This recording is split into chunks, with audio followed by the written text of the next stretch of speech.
Et bonsoir et bienvenue dans ce nouveau live de Planétéo. Je suis Théo et je vous accueille ce soir sur ma planète pour un nouveau live de lecture. Et oui, ce soir, et si on lisait Contes nocturnes, écrit par Ernst Theodor Amadeus Hoffmann. C'est notre sixième live sur cette œuvre. Et donc nous lirons la sixième nouvelle, à savoir le Majorat. Nous n'allons pas lire tout à fait la sixième nouvelle dans son intégralité, puisque la nouvelle étant assez longue, j'ai décidé de la faire en deux parties. Donc voilà, si vous voulez avoir l'intégralité de la nouvelle de Majora, je vous invite à regarder l'épisode du jour et à regarder l'épisode numéro 7, qui viendra très vite sur YouTube également, sur Twitch, etc. etc. Comme d'habitude, si vous me regardez en rediffusion sur YouTube, justement, vous allez pouvoir jeter un œil à la barre de lecture de la vidéo ainsi qu'à la description de la vidéo, et vous y trouverez des timecodes qui vont vous permettre de passer l'introduction du live, de passer les pauses que j'effectuerai dans ma lecture, et d'aller directement au chapitre qui vous intéresse. Vous avez de la chance, la nouvelle de ce soir se sépare encore en chapitres, se découpe encore en chapitres. Donc voilà, je vais vous mettre tout le détail. Hésitez pas à vous en servir de marque-page aussi, ça peut être bien pratique. Parce que bon, forcément, je sais bien que mes lives, mes lectures, mes rediffusions peuvent durer entre 1 heure et demie et 2 heures et demie. On a été jusqu'à 3 heures parfois. Donc forcément, c'est pas évident de s'enfiler ça d'un coup. Mais n'hésitez pas, il y a tous les outils à votre disposition pour rendre la lecture le maximum fluide, le maximum agréable possible. Bien. Ça fait plaisir de revenir, cette semaine sur les lives. Ça faisait pas mal de temps que j'en avais pas fait. L'année 2023 a été pas mal perturbée à ce niveau-là. Il y a des petits changements en ce début d'année, je vous en ai déjà parlé. Je continue à faire mes petits changements et à faire mes petites vérifications, mes petits ajustements. J'ai donc pu un petit peu monitorer ce que ça donnait sur, la première rediffusion. Enfin, sur les 2 premières rediffusions, puisque j'ai fait aussi un live un peu spécial, pour, le nouvel an. Et donc, je me suis rendu compte que le son était a priori, plutôt satisfaisant, que je suis plutôt content, de la nouvelle qualité sonore de mes lives. Toutefois, on a été face à un petit problème technique lors de la lecture de mardi, qui était tout simplement que l'endroit où naturellement je positionnerai mon livre pendant la lecture, c'est pile poil l'endroit où il y a le micro. Donc, la fois précédente, vous ne voyez pas le micro sur la cam. Ici, ça change un petit peu, vous le voyez un tout petit peu, vous voyez l'anti-pop qui dépasse un tout petit peu en bas ici. Je tente une expérimentation, à savoir relever le micro un peu plus haut pour qu'il y ait plus de place en dessous et que peut-être je puisse essayer de mettre le livre en dessous du micro, de façon à ce que j'ai quand même le bon axe vers le micro, qu'il me capte bien et que je ne me détruise pas non plus le cou à me mettre dans des positions pas possibles. Donc on va essayer ça comme ça dans un premier temps pour ce soir. Sachant que j'ai vraiment vu la différence à la rediffusion. Vous savez, à un moment, j'avais fait un test. Bon, et puis même tout au long du live, ça s'entend un peu, mais j'ai fait un test avec plusieurs échantillons pendant une pause du live précédent, où je lisais soit directement dans le micro, soit avec comment dire? Avec le micro plus bas, et du coup le livre encore plus bas, et du coup je devais me pencher comme ça en avant. Donc bon, autant vous dire que quand on a le cou dans cette position, c'est pas facile de parler. Donc ça a amputé un peu ma lecture.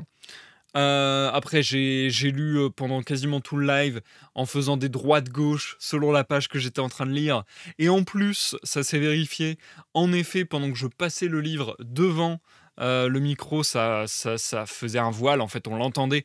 On entendait, comme si ça faisait, par exemple, je sais pas moi: Salut à tous, comment allez-vous? Et ouais, oui, j'ai prévu aujourd'hui de bref.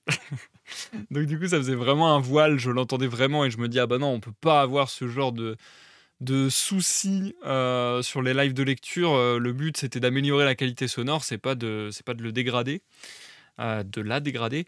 Donc voilà, on va essayer de faire au mieux, en tentant d'autres options. Donc voilà, tant pis, on voit le micro à la cam, on le voit pas de beaucoup, c'est pas très, très gênant, et je pense que comme ça devrait aller.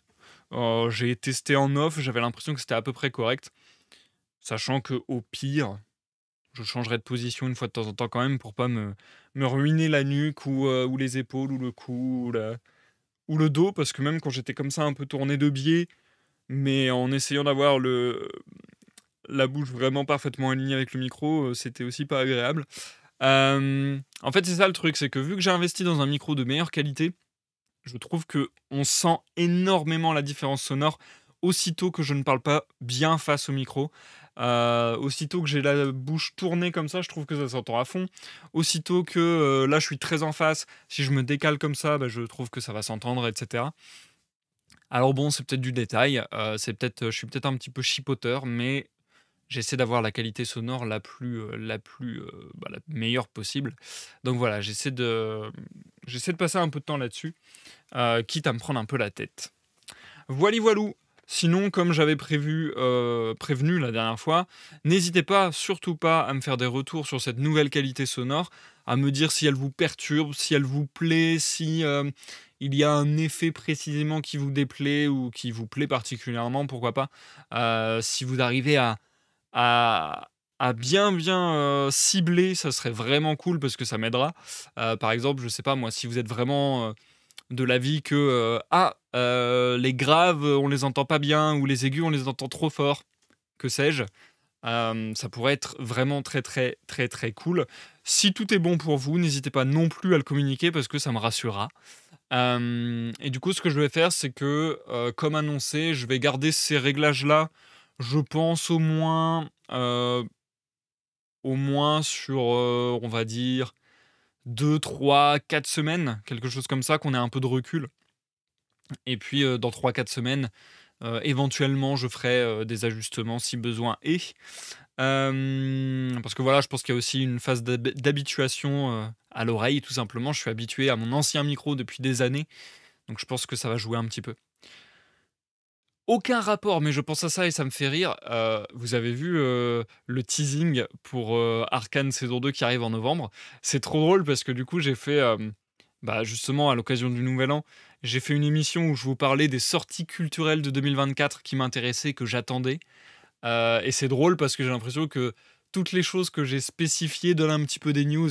Il y a Arcane qui fait son teasing, League of Legends qui fait tout son teasing pour l'année, et cetera. Enfin voilà, en même temps, c'est logique, j'ai envie de dire. On est en début d'année, donc il y a un peu tout le monde qui donne sa roadmap pour 2024. Et du coup, ça m'amuse, de voir que plein de choses, dont j'ai dit il y a même pas une semaine que je les attendais, sont en train de, donner des nouveaux éléments, de dire: «Ah bah, en fait, il va y avoir ça, il va y avoir ci» et du coup, je suis en train de me baigner dans ce truc un peu hypant de: «Il y a de belles choses qui arrivent cette année» et ça fait trop plaisir. Qu'est-ce que vous attendez, vous, cette année? Très curieux. D'ailleurs, bah, voilà, par exemple, dans les autres exemples, les coïncidences continuent puisque je vous avais parlé des coïncidences assez marrantes, du fait que il y avait un nouvel album de Green Day et un nouvel album d'Alkaline Trio qui sortent à une semaine d'intervalle en janvier. Le premier single est sorti quasiment en même temps, le deuxième single est sorti quasiment en même temps, et hier, le troisième single est sorti. Non, c'était même aujourd'hui. Aujourd'hui, le troisième single est sorti pour les deux albums. Euh, Il y avait aussi la coïncidence que leur premier clip à tous les deux sur The American Dream is Killing Me pour Green Day et Blood, Air and Eyeballs pour Alkaline Trio étaient tous les deux un clip présentant des zombies. Donc du coup, c'est trop drôle, je trouve. On est allé tellement loin dans comment dire, dans les stratégies marketing que c'est du copier-coller, quoi. Vraiment, leur campagne marketing, en quelque sorte, pour leur nouvel album est tellement similaire, c'est assez dingue. Par contre, vraiment, que ce soit les clips ou les chansons, c'est vraiment de la qualité, c'est vraiment très cool. Donc, je vous invite à jeter un œil si ça vous intéresse. J'ai trouvé ça particulièrement sympathique, tout ce qui a pu sortir, que ce soit Green Day ou Alkaline Trio d'ailleurs. Bien, j'ai toujours peur que mon micro soit mal orienté, tout ça, donc voilà, j'essaie de faire des petits ajustements au fur et à mesure en cours de route. On va pouvoir se lancer sur la lecture, comme je le disais ce soir. Lecture qui sera découpée en plusieurs parties ce soir, mais qui sera découpée surtout en deux lives. Donc ce soir, nous lirons la moitié, environ 40 pages. et les 40 autres, certainement mardi, je pense à 21h. Je sais pas si je ferai d'autres lives cette semaine et cetera, mais comme je vous disais, j'ai envie de reprendre à mon rythme. C'est possible, mais je ne sais pas vous dire. D'ailleurs, merci à Zamexta, pardon, Zamexta, d'avoir, follow la chaîne pendant que j'étais en off. Je sais pas s'il va y avoir d'autres lives cette semaine, c'est possible. J'ai des jeux vidéo qui attendent, que j'ai vraiment envie de faire en live. Et puis j'ai aussi, le répertoriage de ma bibliothèque qui attend toujours. Mais bon, en même temps, j'ai pas envie de me foutre la pression, donc si ça se présente, je vous tiendrai au courant sur les réseaux. En tout cas, on va reprendre doucement les lectures, ça, je pense que c'est le plus facile à mettre en place. Donc je suis très content d'y revenir avec ce soir le Majora, nouvelle qui parlera donc, alors de ce que j'ai compris, le Majora, c'est quelque chose lié à l'héritage à l'époque. C'est-à-dire que grosso modo, c'était un peu les biens qu'on pouvait transférer à ses héritiers, ainsi que son titre. Par exemple, on pouvait hériter d'un titre de noblesse, voire même de titre de chevalier, par exemple. Donc voilà, le Majora, si vous ne savez pas à quoi ça fait référence à quelque chose de cet acabit. Je ne le savais pas moi-même, je l'ai appris tout à l'heure en me renseignant. Et puis ma foi, on va pouvoir se lancer sur le Majora. Je vais vous lire 3 chapitres, puis 4, puis 3 de souvenirs, c'est ça que j'avais défini. On peut changer de setup.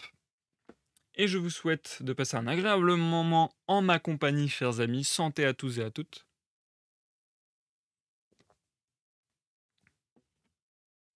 Et allons-y.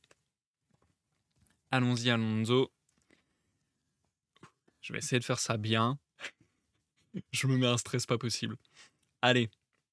Bonne écoute à tous, à tout à l'heure pour la première pause. Le Majora. Chapitre 1er. Non loin du rivage de la mer Baltique, se trouve le château héréditaire de la famille de Her, nommé Herbourg. La contrée est sauvage et déserte. Çà et là, quelques brins de gazon percent avec peine le sol formé de sable mouvant. Au lieu du parc qui embellit d'ordinaire les alentours d'une habitation seigneuriale, s'élève, au-dessous des murailles nues, un misérable bois de pin, dont l'éternelle couleur sombre semble mépriser la parure du printemps, et dans lequel les joyeux gazouillements des oiseaux sont remplacés par l'affreux croassement des corbeaux et les sifflements des mouettes, dont le vol annonce l'orage. À un demi-mille de ce lieu, la nature change tout à coup d'aspect. On se trouve transporté, comme par un coup de baguette magique, au milieu de plaines fleuries, de champs et de prairies émaillées. À l'extrémité d'un gracieux bouquet d'aulnes, on aperçoit les fondations d'un grand château qu'un des anciens propriétaires de Herbourg avait dessein d'élever. Ses successeurs, retirés dans leur domaine de Courlande, le laissèrent inachevé. Et le baron Roderick de Her, qui revint établir sa résidence dans le château de ses pères, préféra, dans son humeur triste et sombre, cette demeure gothique et isolée à une habitation plus élégante. Il fit réparer le vieux château ruiné aussi bien qu'on le put, et s'y renferma avec un intendant grondeur et un petit nombre de domestiques. On le voyait rarement dans le village. En revanche, il allait souvent se promener à pied ou à cheval sur le rivage de la mer, et l'on prétendait avoir remarqué de loin qu'il parlait aux vagues et qu'il écoutait le mugissement des flots comme s'il eût entendu la voix de l'esprit des mers. Il avait fait arranger un cabinet au haut de la tour la plus élevée, et l'avait pourvu de lunettes et de l'appareil astronomique le plus complet. Là, il observait tous les jours, les yeux tournés vers la mer, les navires qui glissaient à l'horizon comme des oiseaux aquatiques aux ailes blanches et ployées. Les nuits étoilées, il les passait dans ce lieu, occupé de travaux astronomiques ou astrologiques, comme on le disait, en quoi le vieil intendant lui prêtait son assistance. Généralement, on pensait alors qu'il s'était adonné aux sciences occultes, à ce qu'on nommait la magie noire, et qu'une opération manquée, dont la non-réussite avait irrité contre lui une maison souveraine, l'avait forcé de quitter la Courlande. Le plus léger ressouvenir de son ancien séjour le remplissait d'horreur, et il attribuait tous les malheurs qui avaient troublé sa vie à la faute de ses aïeux, qui avaient quitté Herbourg. Pour attacher dans l'avenir le chef de sa maison à ce domaine, il résolut d'en faire un majorat.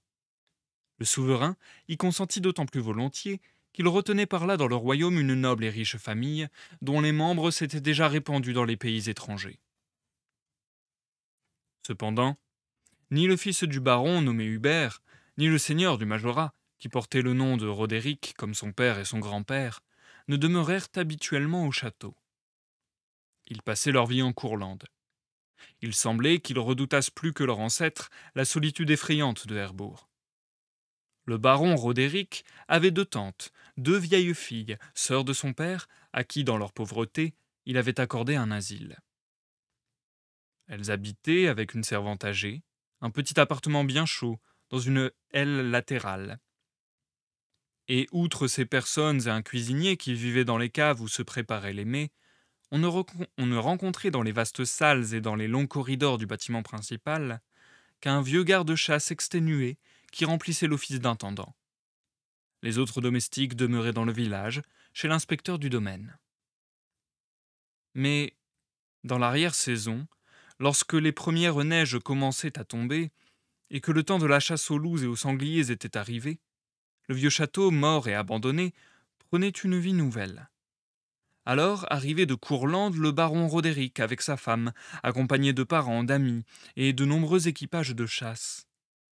La noblesse voisine et tous les chasseurs de la ville, la noblesse voisine et tous les chasseurs de la ville prochaine arrivaient à leur tour, et le château pouvait à peine contenir tous les hôtes qui y affluaient. Dans tous les foyers brillaient des feux pétillants, et dès que le ciel commençait à grisonner jusqu'à la nuit noire, les cuisines étaient animées. Les degrés étaient couverts de seigneurs, de dames, de laquais, qui descendaient et montaient avec fracas. D'un côté retentissait le bruit des vers que l'on choquait, et les joyeux refrains de chasse. De l'autre, les sons de l'orchestre qui animaient les danseurs. Partout des rires bruyants et des cris de plaisir. C'est ainsi que durant plus de 6 semaines, le château ressemblait plus à une magnifique auberge bien achalandée qu'à l'habitation d'un noble seigneur. Le baron Roderick employait ce temps autant qu'il le pouvait à des affaires sérieuses, et retiré loin du tumulte de ses hôtes, il remplissait les devoirs du seigneur d'un majorat. Il ne se faisait pas seulement rendre un compte détaillé de tous les revenus, il écoutait encore chaque projet d'amélioration, et jusqu'aux moindres plaintes de ses vassaux, cherchant à rétablir partout l'ordre et à rendre justice à chacun. Le vieil avocat V, chargé de père en fils des affaires de la maison des barons de Roderick, et justicier des biens qu'il possédait à paix, l'assistait activement dans ce travail. Il avait coutume de partir régulièrement pour le château 8 jours avant l'époque où le baron venait annuellement dans son majorat.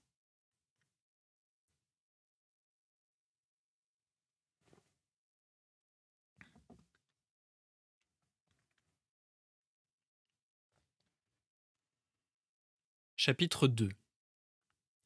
En 1790, le temps était arrivé où le vieil avocat V devait partir pour le château. Quelque énergie que se sentit encore le vieillard à 70 ans, il pensait toutefois qu'une main auxiliaire lui serait d'un grand secours. Un jour, il me dit en riant, « Neveu, j'étais son petit-neveu et je porte encore son nom, neveu, je pense que tu ferais bien de te faire un peu souffler le vent de la mer aux oreilles et de venir avec moi à Herbourg. Outre que tu peux m'assister vaillamment dans plus d'une méchante affaire, tu te trouveras bien de tâter un peu de la rude vie des chasseurs, et quand tu auras passé une matinée à écrire un protocole, de t'essayer le lendemain à regarder en face un terrible animal courroucé comme l'est un loup affamé, au long poil gris, ou même à lui tirer un bon coup de fusil. » J'avais entendu trop de récits des joyeuses chasses de Herbourg, et j'étais trop attaché à mon digne et vieux grand-oncle pour ne pas me trouver fort satisfait qu'il voulût bien cette fois m'emmener avec lui.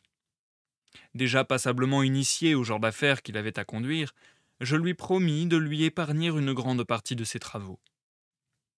Le jour suivant, nous étions assis dans une bonne voiture, bien enveloppée dans une immense pelisse, et nous roulions vers Herbourg à travers d'épais flocons de neige, avant-coureurs d'un hiver rigoureux. En chemin, mon vieil oncle me raconta 1000 choses bizarres du défunt baron Roderick, qui avait fondé le majorat et qui l'avait nommé, malgré sa jeunesse, son justicier et son exécuteur testamentaire. Il me parla des façons rudes et sauvages du seigneur, dont toute sa famille semblait avoir hérité, et que le baron actuel, qu'il avait connu dans sa jeunesse doux et presque faible, semblait prendre chaque jour davantage. Il me prescrivit de me conduire sans façon et avec hardiesse, pour avoir quelque valeur aux yeux du baron, et finit par m'entretenir du logement qu'il avait choisi une fois pour toutes, au château, parce qu'il était chaud, commode et assez éloigné des autres, pour qu'on pût s'y soustraire au bruit des chasseurs et des convives.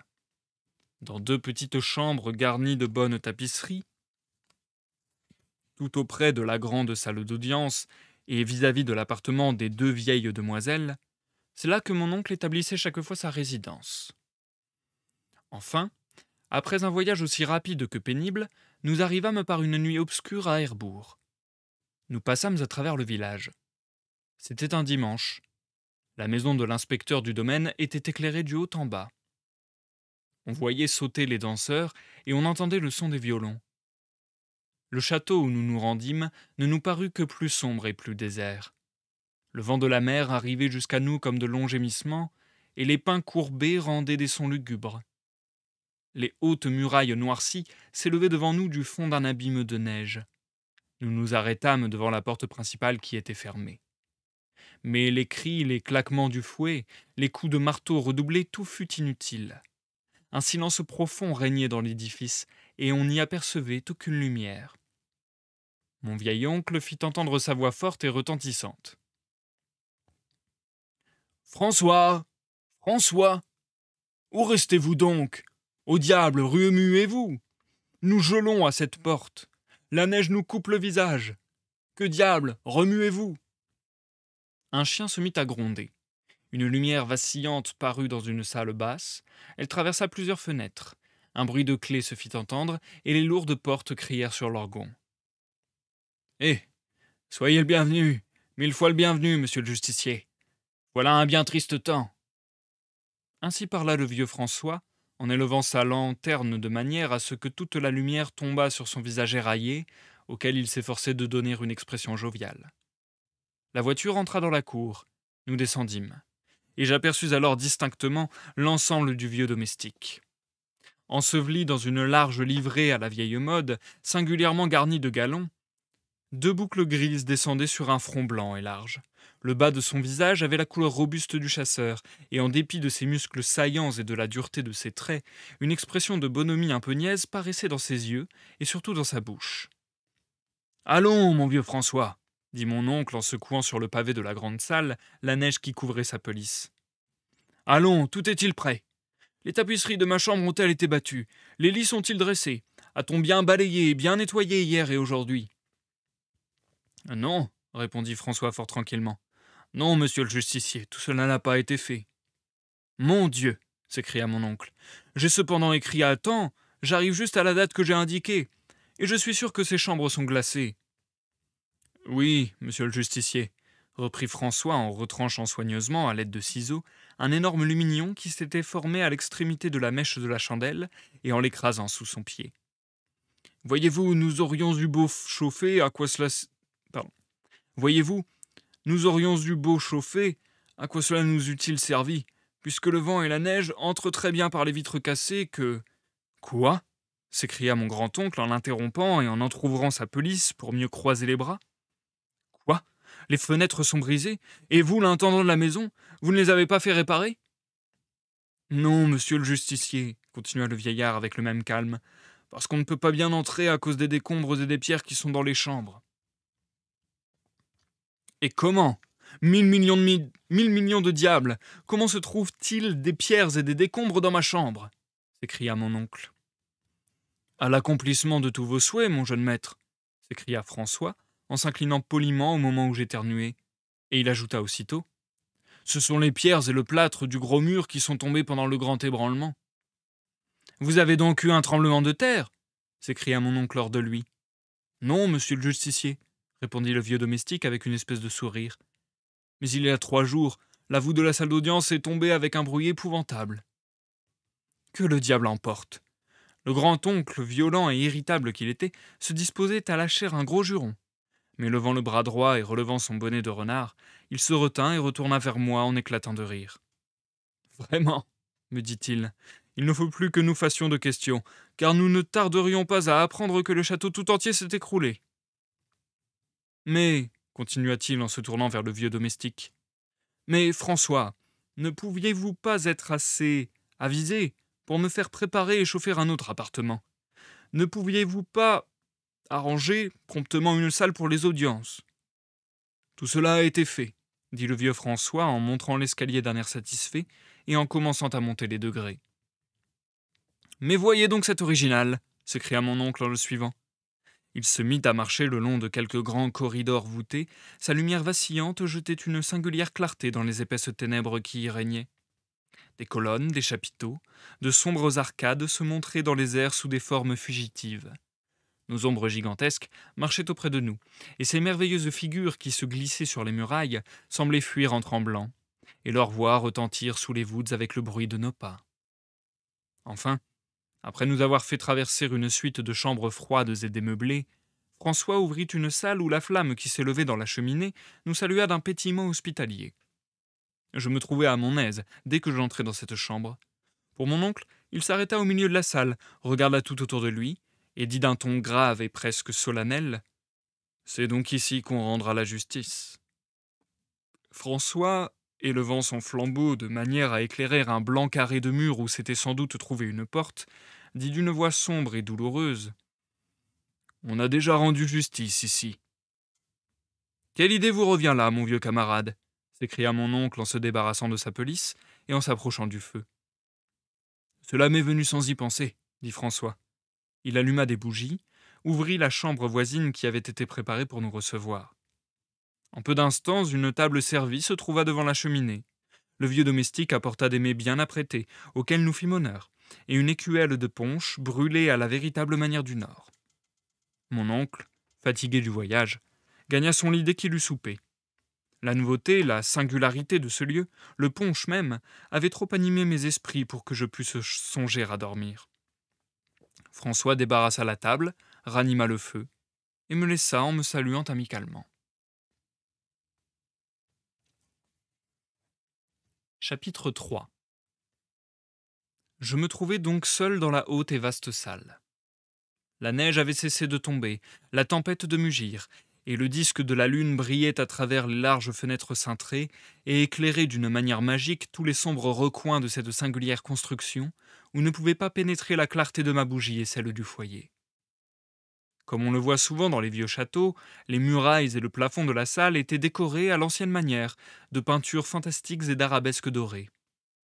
Au milieu de grands tableaux, représentant des chasses aux loups et aux ours, s'avançaient en relief des figures d'hommes et d'animaux, découpées en bois et peintes de diverses couleurs, auxquelles le reflet du feu et celui de la lune donnaient une singulière vérité. Entre les tableaux, on avait placé les portraits de grandeur naturelle des anciens barons en costume de chasse. Tous ces ornements portaient la teinte sombre que donne le temps et faisaient mieux ressortir la place blanche et nue qui se trouvait entre les deux portes. C'était évidemment aussi la place d'une porte qui avait été murée, et qu'on avait négligé de recouvrir de peintures et d'ornements. Qui ne sait combien le séjour d'un lieu pittoresque éveille d'émotions et saisit même l'âme la plus froide? Qui n'a éprouvé un sentiment inconnu au milieu d'une vallée entourée de rochers, dans les sombres murs d'une église? Qu'on songe maintenant que j'avais 20 ans, que les fumées du punch animaient ma pensée, et l'on comprendra facilement la disposition d'esprit où je me trouvais dans cette salle. Qu'on se peigne aussi le silence de la nuit, au milieu duquel le sourd murmure de la mer et les singuliers sifflements des vents retentissaient comme les sons d'un orgue immense touché par des esprits. Les nuages qui passaient rapidement et qui souvent, dans leur blancheur et leur éclat, semblaient des géants qui venaient me contempler par les immenses fenêtres. Tout cela était bien fait pour me causer le léger frisson que j'éprouvais. Mais ce malaise était comme le saisissement qu'on éprouve au récit d'une histoire de revenants vivement contée et qu'on ressent avec plaisir. Je pensais alors que je ne pouvais me trouver en meilleure disposition pour lire le livre que j'avais apporté dans ma poche. C'était Le Visionnaire de Schiller. Je lus et je relus, et j'échauffai de plus en plus mon imagination. J'en vins à l'histoire de la noce chez le comte de V, racontée avec un charme si puissant. Juste au moment où le spectre de Geronimo entra dans la salle, la porte qui conduisait à l'antichambre s'ouvrit avec un grand bruit. Je me levai épouvanté. Le livre tomba de mes mains. Mais au même instant, tout redevint tranquille, et j'eus honte de ma frayeur enfantine. Il se pouvait que le vent eût poussé cette porte. Ce n'était rien, moins que rien. Je repris mon livre. Tout à coup, on s'avança doucement, lentement, et à pas compter à travers la salle. On soupirait, on gémissait, et dans ces soupirs, dans ces gémissements, se trouvait l'expression d'une douleur profonde. Mais j'étais en garde contre moi-même. C'était sans doute quelque bête malade laissée dans l'étage inférieur, et dont un effet d'acoustique me renvoyait la voix. Je me rassurai ainsi, mais on se mit à gratter, et des soupirs plus distincts, plus profonds, exhalés comme dans les angoisses de la mort, se firent entendre du côté de la porte murée. La pauvre bête était enfermée. J'allais frapper du pied, l'appeler, et sans doute elle allait garder le silence ou se faire entendre d'une façon plus distincte. Je pensais ainsi, mais mon sang se figea dans mes veines. Je restai pâle et tremblant sur mon siège, ne pouvant me lever, encore moins appeler à mon aide. Le sinistre grattement avait cessé. Les pas s'étaient de nouveau fait entendre. Tout à coup, la vie se réveilla en moi. Je me levai et j'avançai 2 pas. La lune jeta subitement une vive clarté et me montra un homme pâle et grave, presque horrible à voir, et sa voix, qui semblait sortir du fond de la mer avec le bruit des vagues, fit entendre ces mots. « N'avance pas ou tu tombes dans l'enfer. »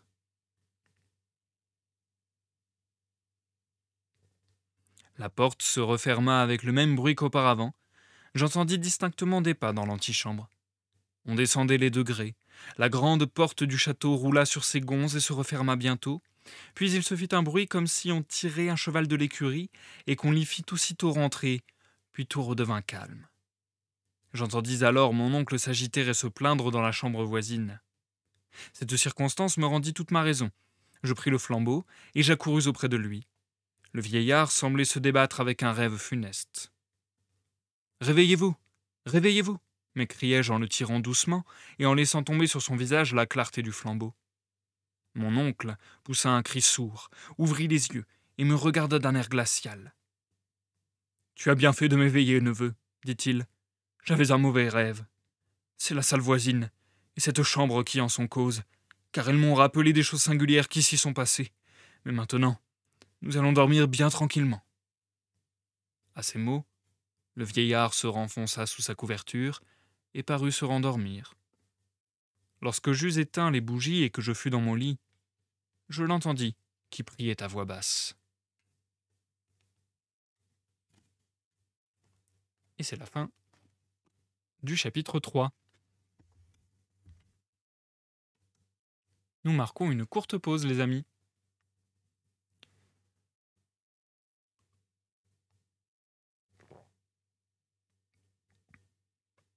Et du coup, super taf Wizbot, trop fort. J'ai été perturbé un tout petit moment pendant la lecture. Je ne savais pas que Wizbot avait la capacité de supprimer des messages de scam, de botting. C'est stylé, c'est cool. C'est cool. Bien, on entre dans une atmosphère, on entre dans une ambiance sur ce début de live. C'est sympathique, j'aime bien. C'est marrant comme depuis mardi, depuis que j'ai repris les lectures, il se trouve par hasard que les nouvelles que je suis en train de vous lire se rapprochent davantage, je trouve, dans l'ambiance, dans l'atmosphère de Edgar Allan Poe, voire de Lovecraft, mais plutôt Edgar Allan Poe, je dirais. C'est marrant, parce que je dirais que les premières nouvelles qui composaient les contes nocturnes étaient peut-être un peu plus singulières, étaient peut-être un peu plus... comment dire, un peu plus précisément, si je puis dire, euh, original et genre la chasse gardée de Hoffman. Enfin, je sais pas, j'avais l'impression que voilà, il y avait vraiment un style Hoffman. Je trouve toujours qu'il y a un style Hoffman, mais voilà, avec des thèmes et avec des mises en scène qui se rapprochent peut-être un peu plus d'Edgar Allan Poe pour le coup. Même si forcément entre Poe, Hoffman, Lovecraft, il y a des connivences, il y a des comment on dit Bon, ils sont un peu de la même famille, quoi, on va dire. D'ailleurs, par ordre d'arrivée, je pense que c'est Hoffmann le plus vieux des 3. Hem, Ça doit être ça, hein. Je pense que dans l'ordre, de vécu, j'allais dire, je sais pas comment dire. Dans l'ordre d'apparition dans l'histoire, il me semble bien. Je vais vérifier ça tout de suite. Edgar Allan Poe. Edgar Allan Poe, on est sur un poète de 1809. Ah, Hoffmann, c'est peut-être après alors. 1809-1849. Hoffmann. Ah mince, il trouve pas si je cherche juste Hoffmann. Ah non, Hoffmann, c'est avant. Enfin, c'est contemporain, mais il est né en 1776 et il est mort en 1829. En 1822. Ok. Donc à ce moment-là, c'est bien Hoffmann en premier, ensuite Edgar Allan Poe et enfin Lovecraft, bien entendu. Mais bon, a priori, il y a des chances qu'il y ait une filiation, voilà, c'est le mot que je cherchais tout à l'heure, entre tous ces auteurs et que les uns et les autres se soient influencés en file indienne comme ça. Très très sympa. J'aime beaucoup, j'aime beaucoup.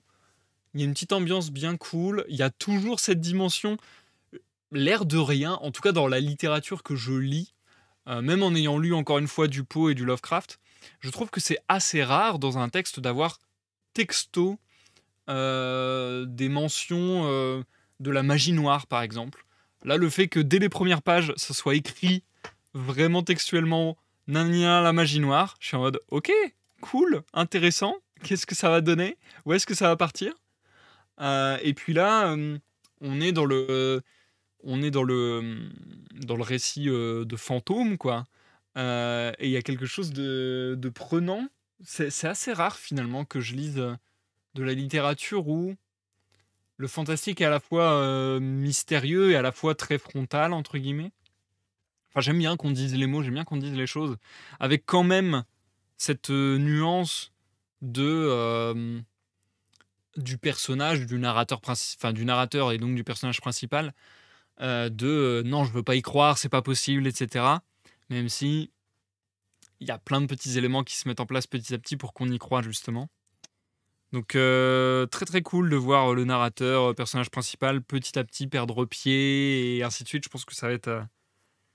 Je trouve que c'est une bonne construction pour ce début de nouvelle. Ça me donne bien envie.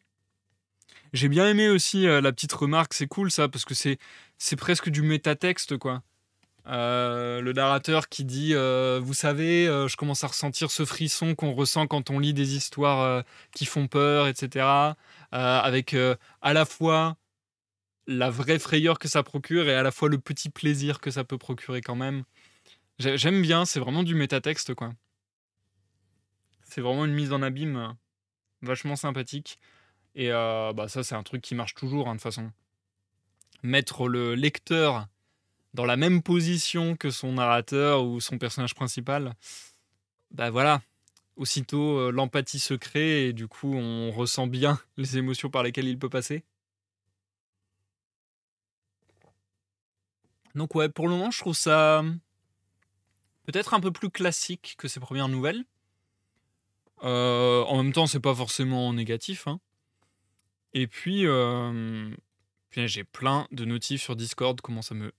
Bref, je déteste avoir des notifs. Euh, Ouais non franchement c'est peut-être un peu plus classique. Mais en même temps, c'est bien écrit, c'est bien fait et c'est très cool. C'est pas une mauvaise chose, quoi. J'ai hâte de voir la suite. Surtout que, si je ne dis pas de bêtises, il me semble que du recueil de nouvelles complet, c'est la nouvelle la plus longue. Je crois bien, ouais, c'est ça. C'est la nouvelle la plus longue. Donc, a priori, il devrait y avoir un développement quand même. Enfin, il y a un développement quand même un peu plus ambitieux à avoir. Donc, j'ai hâte de voir comment Hoffman va être capable de se réinventer par rapport à ses nouvelles précédentes pour créer un récit plus long comme ça, nous tenir en haleine. Hop. Et je pense que je vais m'y remettre sans plus attendre. Nous allons partir pour les chapitres 4, 5, 6 et 7. C'était ça que je m'étais dit. Ouais, comme ça après il me reste le 8, 9, 10. C'est tout à fait ça. Et ma foi, je vous souhaite une bonne écoute, que vous me regardiez en live sur Twitch ou en rediffusion sur YouTube. Je sais pas comment me placer pour être bien centré à la cam et en même temps être aligné avec le micro et en même temps bien faire la lecture. Bref, c'est un peu l'enfer. Mais bon, on fait au mieux.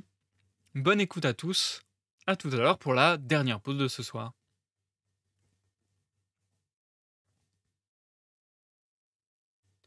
Chapitre 4. Le lendemain, le travail commença. L'inspecteur du domaine vint avec ses comptes, et tous les gens qui avaient des démêlés à faire vider ou des affaires à régler arrivèrent au château.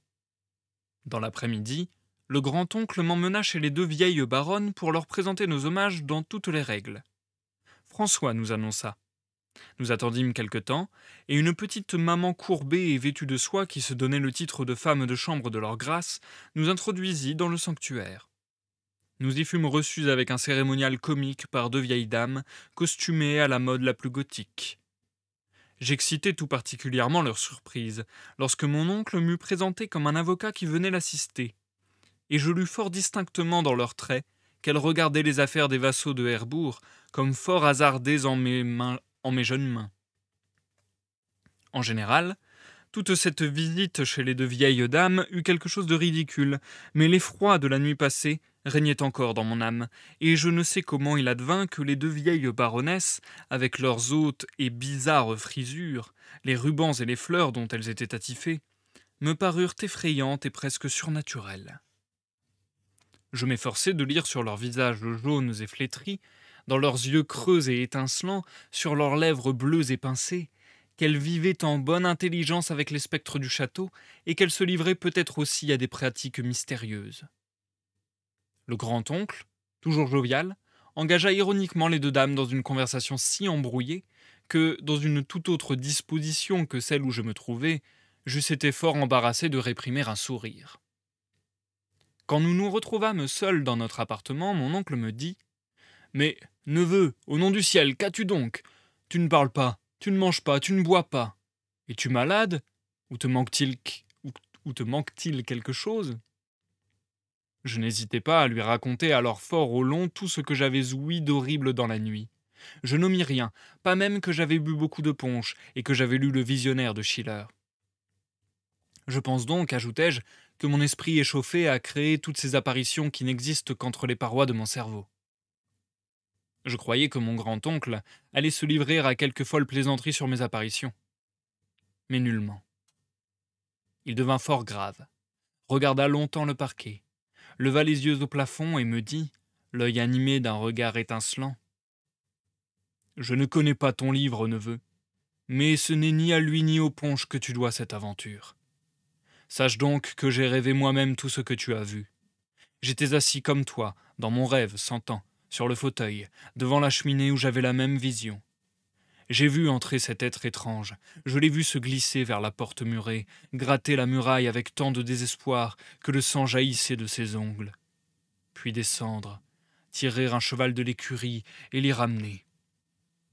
As-tu entendu un coq qui chantait à quelque distance dans le village? C'est en ce moment que tu vins me réveiller. » Le vieillard se tut, et je n'eus pas la force de l'interroger davantage. Après un moment de silence, durant lequel il réfléchit profondément, mon oncle me dit « As-tu assez de courage pour affronter encore cette apparition et avec moi ?» Je lui répondis que j'étais prêt à tout. « La nuit prochaine, dit-il, nous veillerons donc ensemble. » La journée s'était passée en maintes occupations, et le soir était venu. François avait, comme la veille, préparé le souper et apporté le punch. La lune brillait au milieu des nuages argentés, la mer mugissait avec violence, et le vent faisait résonner les vitraux. Nous nous efforçâmes de parler de matières indifférentes. Le grand-oncle avait placé sur la table sa montre à répétition. Elle sonna minuit.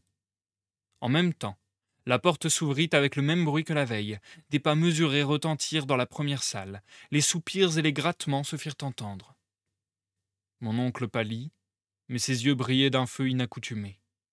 Il se leva de son fauteuil et se redressa de toute sa haute stature, le bras droit étendu devant lui. Cependant les soupirs et les gémissements augmentaient, et on se mit à gratter le mur avec plus de violence que la veille. Le vieillard se dirigea droit vers la porte murée, et d'un pas si assuré que le parquet en trembla. Arrivé à la place où le grattement se faisait entendre, il s'arrêta et s'écria d'une voix forte et solennelle. « Daniel, Daniel, que fais-tu ici à cette heure ?» Un cri terrible lui répondit, et fut suivi d'un bruit sourd, semblable à celui que produit la chute d'un corps pesant. « Cherche grâce et miséricorde devant le trône de l'Éternel. Sors de ce monde auquel tu ne peux plus appartenir !» s'écria le vieillard d'une voix plus forte encore. On entendit un léger murmure. Mon oncle s'approcha de la porte de la salle et la ferma si violemment que toute l'aile du château en retentit. Lorsqu'il se remit sur son fauteuil, son regard était éclairci. Il joignit les mains et pria intérieurement. J'étais resté pétrifié, saisi d'une sainte horreur, et je le regardais fixement. Il se releva après quelques instants, me serra dans ses bras et me dit doucement « Allons, mon neveu, allons dormir. » Chapitre 5. Enfin, après quelques jours, le baron arriva avec sa femme et une suite nombreuse. Les convives affluèrent, et la joyeuse vie que mon oncle m'avait dépeinte commença dans le château. Lorsque le baron vint dès son arrivée nous visiter dans notre salle, il parut fort surpris de notre changement de résidence, jeta un sombre regard sur la porte murée et passa sa main sur son front comme pour écarter un fâcheux souvenir. Le grand-oncle parla de l'écroulement de la salle d'audience. Le baron blâma François de ne nous avoir pas mieux logés et invita avec bonté le vieil avocat à se faire donner tout ce qui pouvait contribuer à sa commodité. En général, la manière d'être du baron avec mon grand-oncle n'était pas seulement cordiale. Il s'y mêlait une sorte de respect, que je m'expliquais par la différence des âges. Mais ce fut là tout ce qui me plut dans les façons du baron, qui étaient rudes et hautaines. Il ne fit aucune attention à moi et me traita comme un simple écrivain. La première fois que je rédigeai un acte, il le trouva mal conçu et s'exprima sans détour.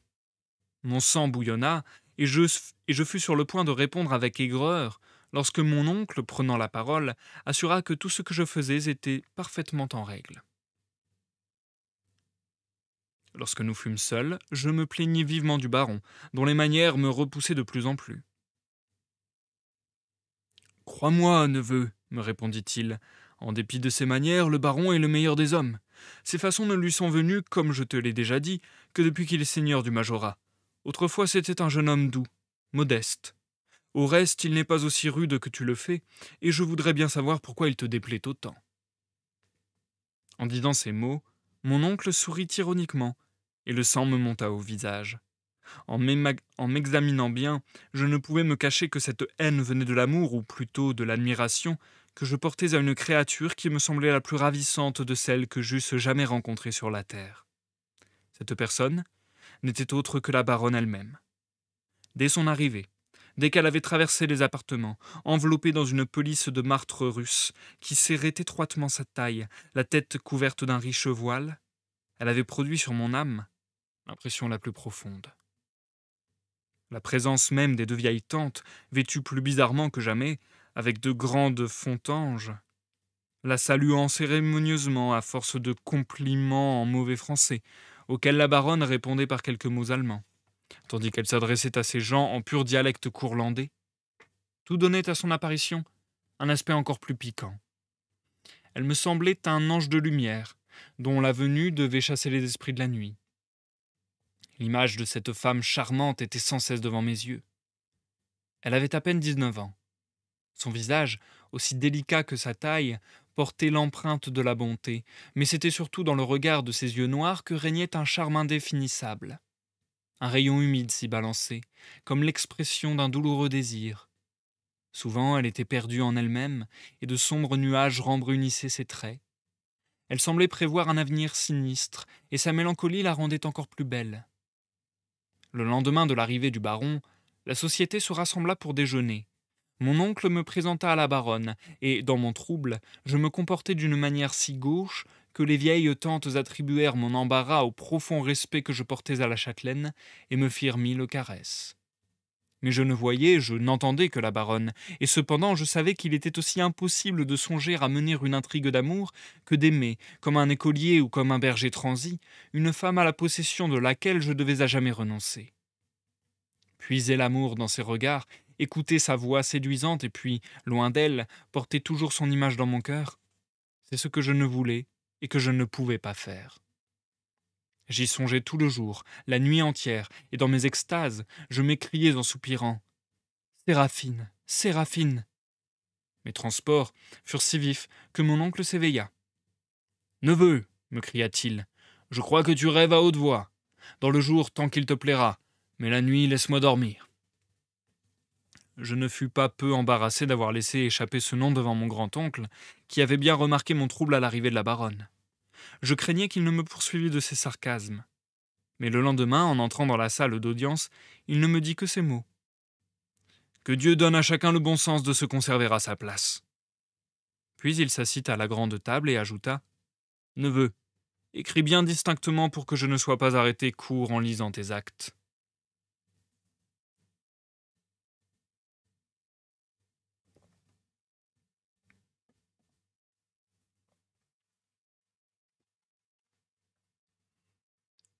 Chapitre 6.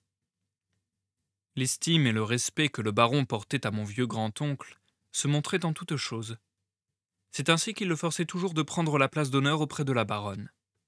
Pour moi, j'occupais tantôt une place, tantôt une autre, et d'ordinaire quelques officiers de la ville voisine s'attachaient à moi pour boire et jaser ensemble. Durant quelques jours, je me trouvais de la sorte fort éloigné de la baronne, jusqu'à ce qu'enfin, le hasard me rapprocha d'elle.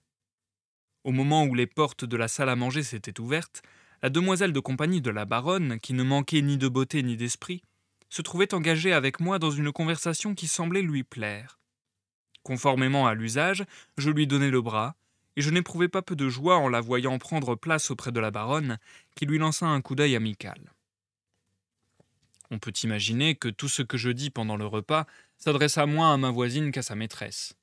Et soit que mon exaltation donnât un élan tout particulier à mes discours, soit que la demoiselle fût disposée à m'entendre, elle se plut sans cesse davantage au récit merveilleux que je lui faisais. Bientôt notre entretien devint entièrement séparé de la conversation générale. Je remarquais avec plaisir que ma voisine jetait de temps en temps des regards d'intelligence à la baronne, qui s'efforçait de nous entendre. Son attention semblait surtout redoubler lorsque je parlais de musique, avec l'enthousiasme que m'inspire cet art sacré. Et elle fit un mouvement lorsqu'il m'échappa de dire qu'au milieu des tristes occupations du barreau, je trouvais encore quelques moments pour jouer de la flûte. On s'était levé de table, et le café avait été servi dans le salon. Je me trouvais, sans y prendre garde, debout auprès de la baronne, qui causait avec sa demoiselle de compagnie. Elle s'adressa aussitôt à moi et me demanda, d'un ton plus familier que celui qu'on prend avec une simple connaissance, si je me plaisais dans le vieux château. Je lui répondis que la solitude où nous nous étions trouvés pendant les premiers instants de notre séjour avait produit sur moi une profonde impression, que depuis son arrivée je me trouvais fort heureux, mais que je désirais vivement être dispensé d'assister aux grandes chasses qui se préparaient et auxquelles je n'étais pas habitué. La baronne se mit à sourire et me dit « Je pense bien que ces grandes courses dans nos forêts de pins ne vous séduisent guère. Vous êtes musicien, et si tout ne me trompe pas, vous êtes poète aussi. J'aime ces deux arts avec passion. Je joue moi-même un peu de la harpe, mais à Herbourg, il faut que je me prive de ce délassement, car mon mari ne veut pas que j'apporte cet instrument dont les sons délicats s'accorderaient peu avec le bruit des cors de chasse et les cris des chiens. Oh, mon Dieu, que la musique me rendrait heureuse ici. » Je lui dis que je ferais tous mes efforts pour contenter son envie, ne doutant pas qu'on trouverait quelque instrument au château, ne fût-ce qu'un mauvais piano. Mademoiselle Adélaïde, la demoiselle de compagnie de la baronne, se mit à rire, et me demanda si je ne savais pas que, de mémoire d'homme, on avait entendu dans le château, excepté les trompettes et les corps des chasseurs, que les violons enrhumés, les basses discordantes, et les hautbois criards de quelques musiciens ambulants.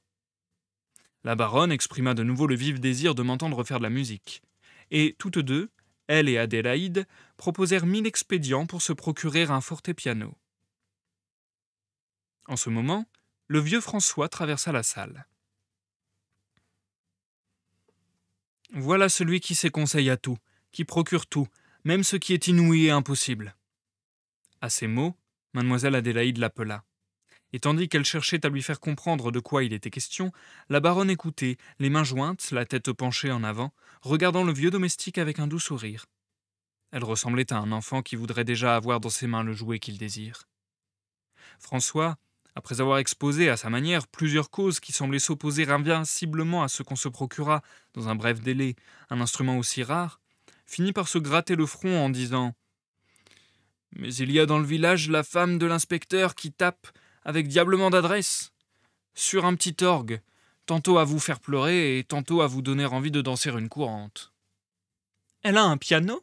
s'écria Adélaïde en l'interrompant. « Ah, sans doute, c'est cela, » dit François. « Il lui est venu de Dresde. Un... »« Oh, c'est merveilleux !» s'écria la baronne.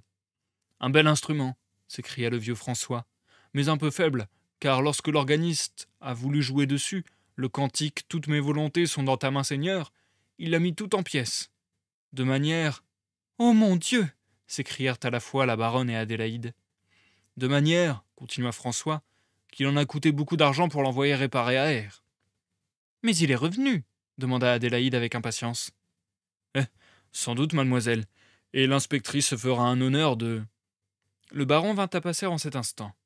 Il regarda notre groupe d'un air surpris, et dit en souriant avec ironie à la baronne « François vient-il de nouveau de donner quelques bons conseils ?»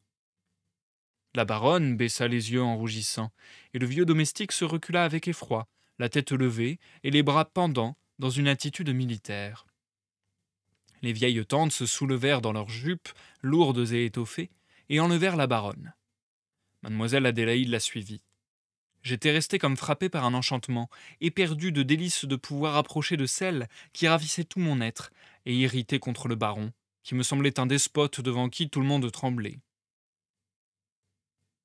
« M'entends-tu, enfin » dit mon oncle en me frappant sur l'épaule. « N'est-il pas temps de remonter dans notre appartement ? Ne t'empresse pas ainsi auprès de la baronne, me dit-il, lorsque nous fûmes seuls ensemble. Laisse cela au jeune fat. Il n'en manque pas. Je lui racontai comme tout s'était passé et je lui demandai si je méritais ses reproches. Il ne me répondit que hum, ôta sa robe de chambre, alluma sa pipe, se plaça dans son fauteuil et se mit à me parler de la chasse de la veille, en se moquant de mon inhabilité à manier un fusil. Tout était devenu tranquille dans le château, et chacun retiré dans sa chambre s'occupait de sa toilette pour le soir. Car les musiciens aux violons enrhumés, aux basses discordantes et aux hautbois criards étaient arrivés, et il ne s'agissait de rien moins que d'un bal pour la nuit. Mon grand-oncle préférait le sommeil à ces distractions bruyantes et avait résolu de rester dans sa chambre. Pour moi, j'étais occupé à m'habiller lorsqu'on vint frapper doucement à la porte. François parut et m'annonça d'un air mystérieux que le clavecin de l'inspectrice était arrivé dans un traîneau et qu'il avait été porté chez la baronne. Mademoiselle Adélaïde me faisait prier de me rendre auprès de sa maîtresse.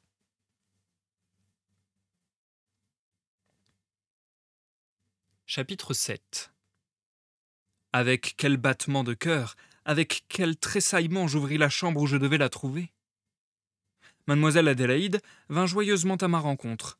La baronne, déjà complètement habillée pour le bal, était assise d'un air rêveur devant la caisse mystérieuse où dormaient les sons que je devais éveiller. Elle se leva dans un tel éclat de beauté que je pus à peine respirer. « Eh bien, Théodore ?»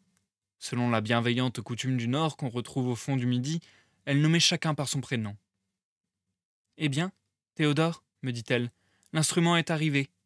Fasse le ciel qu'il ne soit pas tout à fait indigne de votre talent. » Dès que j'en ouvris la boîte, une multitude de cordes s'échappèrent, et au premier accord, toutes celles qui étaient restées tendues rendirent des sons d'une discordance effroyable. « L'organiste a encore passé par là avec sa main délicate, » dit mademoiselle Adélaïde en riant. Mais la baronne, toute découragée, s'écria « C'est cependant un grand malheur. Ah, ne dois-je donc avoir aucun plaisir ici ?» Je cherchai dans la case de l'instrument, et je trouvai heureusement quelques rouleaux de cordes, mais pas une clé d'accordeur. Nouvelle lamentation. « Toute clé dont le tuyau pressera la cheville pourra servir, leur dis-je, et aussitôt la baronne et Adélaïde se mirent à courir de tous côtés. En un instant, un magasin complet de clés se trouva devant moi sur la table d'harmonie. Je me mis alors activement à l'ouvrage.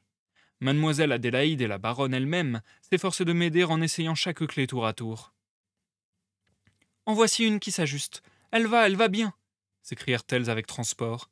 Et la corde tendue jusqu'à l'accord pur se brisa avec bruit et les fit reculer avec effroi. La baronne reprit de ses doigts délicats le fil d'arcale, le renoua et me tendit complaisamment les rouleaux de cordes à mesure que je les développais. Tout à coup, l'une d'elles s'échappa et se perdit à l'extrémité de la chambre. La baronne poussa un soupir d'impatience. Adélaïde courut en riant la chercher, et à nous trois, nous la rattachâmes pour la voir se briser encore. Mais enfin, tous les numéros se trouvèrent, les cordes furent attachées, et les sons maigres et confus commencèrent à se régler et à se changer en accords pleins et harmonieux. « Nous avons réussi. L'instrument est d'accord, » me dit la baronne avec un doux sourire. Que cette peine prise en commun effaça promptement entre nous la timidité et la gêne des convenances. Une confiance familière s'établit aussitôt et dissipa l'embarras qui m'accablait comme un fardeau pesant. Le pathos qui accompagne d'ordinaire l'amour timide était déjà loin de moi, et lorsqu'enfin le pianoforte se trouva d'accord, au lieu, comme je me l'étais promis, d'exprimer ce que j'éprouvais par des improvisations, je me mis à exécuter des canzonettes italiennes. Tandis que je répétais 1000 fois senza dite sentimi idol mio et morir mi sento, les regards de Séraphine s'animaient de plus en plus. Elle s'était assise tout près de moi et je sentais son haleine se jouer sur ma joue. Elle se tenait le bras appuyé sur le dossier de mon fauteuil et un ruban blanc qui se détacha de sa coiffure de bal tomba sur mon épaule et flotta quelque temps balancé par ses doux soupirs. Je m'étonne encore d'avoir pu conserver ma raison. Lorsque je m'arrêtai en essayant quelques accords pour chercher un nouveau motif, Adélaïde, qui était assise dans un coin de la chambre, vint s'agenouiller devant la baronne, et prenant ses deux mains, elle les pressa dans les siennes en disant « Oh, ma chère baronne, Séraphine, chantez aussi, de grâce !» La baronne répondit « À quoi penses-tu donc, Adélaïde ? Comment ? Tu veux que je me fasse entendre après notre virtuose ?» C'était un tableau ravissant que de la voir semblable à un enfant honteux, les yeux baissés, rougissant, et combattu tout à la fois par l'embarras et le désir. Je la suppliai à mon tour, et lorsqu'elle eut parlé des chansons courlandaises, les seules qu'elle sut, dit-elle, je ne lui laissai de repos que lorsqu'elle eut promené sa main gauche sur le clavier, comme par manière d'introduction. Je voulus lui céder ma place, elle s'y refusa absolument, en disant qu'elle n'était pas en état de produire un seul accord. Je restai. Elle commença d'une voix pure et argentine, qui retentissait comme les accents du cœur. C'était une mélodie simple, portant tout à fait le caractère de ces chants populaires qui pénètrent si profondément dans l'âme, qu'en les entendant on ne peut méconnaître la haute nature poétique de l'homme. Il se trouve un charme plein de mystère dans les paroles insignifiantes de ces textes, qui sont en quelque sorte l'hiéroglyphe des sentiments qu'on ne peut exprimer. Qui ne pense avec bonheur à ces canzonettes espagnoles, dont les paroles n'ont guère plus d'art que celle-ci. Je m'embarquai sur la mer avec celle que j'aime, l'orage nous surprit, et celle que j'aime se balançait avec effroi. Non, jamais plus je ne m'embarquerai sur la mer avec celle que j'aime. La chansonnette de la baronne ne disait rien de plus que « Quand j'étais jeune, je dansais à la noce avec mon trésor, et une fleur tomba de ses cheveux. Je la relevai et la lui rendis en disant « Eh bien, mon trésor, quand reviendrons-nous à la noce ?» Lorsque j'accompagnais, par des arpèges, la seconde strophe de cette chanson, et que dans mon ravissement j'en devinais la mélodie sur les lèvres de Séraphine, je passai à ses yeux et à ceux d'Adélaïde pour un grand maître, et elles m'accablèrent d'éloges. L'éclat des lumières de la salle du bal se répandait jusque sur les fenêtres de la chambre de la baronne, et un affreux bruit de trompettes et de hautbois nous annonça qu'il était temps de nous séparer. « Hélas, il faut que je m'éloigne, » dit Séraphine. Je me levai aussitôt. « Vous m'avez procuré les plus heureux moments que j'ai jamais passés à Herbourg, » me dit-elle. À ces mots, elle me tendit la main. Dans mon ivresse, je la portai à mes lèvres et je sentis tous les nerfs de ses doigts trembler sous mes baisers. Je ne sais pas comment je pus arriver jusqu'à la salle du bal. Un Gascon disait qu'il craignait les batailles parce que chaque blessure lui serait mortelle, lui qui n'était que cœur de la tête aux pieds. J'étais exactement comme disait ce Gascon. Un attouchement me tuait. La main de Séraphine, Ses doigts tremblants avaient pénétré en moi comme des flèches empoisonnées. Mon sang brûlait dans mes artères. Et c'est la fin du chapitre 7.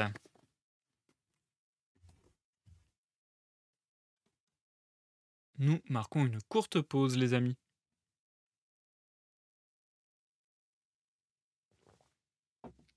Nice. J'aime beaucoup cette nouvelle. J'ai déjà dit ça la dernière fois, mais bon, ma foi, c'est pas faux, donc peut-être que cette nouvelle va devenir ma nouvelle favorite de l'œuvre. Même si, bon, c'est vrai que j'avais bien aimé L'Homme au sable quand même, mais je la connaissais déjà d'avant. Enfin ouais, je sais pas. Et puis c'est vrai qu'il y avait quand même une manière d'écrire très spécifique, très particulière. Alors là, on perd un petit peu de sa spécificité, mais en même temps, je trouve que ça coule bien. Et puis qu'il y a quand même de son style qui pointe à certains endroits, bien sûr. Mais c'est vrai que je suis bien emporté par cette nouvelle. Il y a une mise en place intéressante parce que les 3 premiers chapitres étaient vraiment sur la mise en place d'un mystère, sur la mise en place de quelque chose d'anormal, de surnaturel. Hem et là, les 4 chapitres suivants sont vraiment sur le retour à une certaine normalité, heu et puis, voilà, un changement de sujet, quoi. D'un seul coup, on passe sur une histoire d'amour, en quelque sorte, on pourrait dire. Hem donc, on change assez radicalement de ton, mais je trouve ça cool parce que, bah, on n'est pas dupe en tant que lecteur et ça reste dans le fond de notre esprit que la nouvelle n'a pas commencé comme ça. Et donc là, je suis très, exalté, en fait. Je me dis: «OK, où est-ce que ça va aller et quand est-ce que, la part un peu plus, sombre de l'œuvre va revenir? Comment elle va, venir gâcher peut-être ce bonheur que, le narrateur est en train de vivre avec la baronne et cetera?» Ça va être intéressant, ça va être très intéressant. Franchement, ça me donne grave envie. Petite précision, j'y pense, c'est quelque chose qui arrive souvent lors de mes lectures, mais, en général, je vous le précise, là, j'ai oublié. Hem, il y a parfois dans le texte des dates qui ne sont pas complètes. Par exemple, tout à l'heure, j'ai dit 1790. En réalité, il était écrit 1700, enfin, il était écrit 179 et il y avait pas le dernier chiffre. C'est un truc que les auteurs font souvent. De la même manière avec des noms de lieux, des noms propres, des noms de villes, des noms de personnages et cetera. Là, depuis tout à l'heure, je vous parle de l'avocat V. Non, il y avait pas l'avocat, je sais plus qui V, il y a, machin de R et il y a, heu, la ville de R 3 petits points bourg. C'est pas Herbourg, c'est R 3 petits points bourg. Alors moi, du coup, je dis Herbourg, mais voilà. Il y a des villes, il y a des noms, il y a des dates qui sont, pas précises, on va dire. Quelque chose qui arrive assez souvent dans les œuvres. J'ai jamais trop, vu l'intérêt de cela en vérité. Alors, il y avait, je pense, à une époque un intérêt, enfin même je sais qu'il y avait à une époque un intérêt d'ordre, comment dire? De l'ordre de ne pas s'attirer des ennuis en tant qu'auteur. C'est-à-dire, si on racontait l'histoire de quelqu'un de réel et qu'on voulait, ne pas s'attirer des ennuis en parlant précisément de cette personne, eh bien, on le dissimulait de cette façon. Mais en fait, c'était une manière de dissimuler tellement peu que tout le monde comprend malgré tout. Donc voilà, c'était peut-être, prendre un peu des pincettes, mais bon, hem, c'est le seul avantage que j'y vois ou bien après, est-ce qu'il y a quelque chose comme ça de l'ordre de essayer d'indifférencier, hem la période, le lieu, les personnages et de dire, «Bon, c'est pas ça qui est important, ne vous focalisez pas sur quelqu'un du réel ou sur un lieu du réel. Ce qui est important, c'est l'histoire, pas vraiment les noms». Je sais pas trop, j'avoue que c'est quelque chose de très, très courant en littérature, notamment la littérature un peu plus vieille et bon, j'y ai jamais vu une très grande utilité en vrai.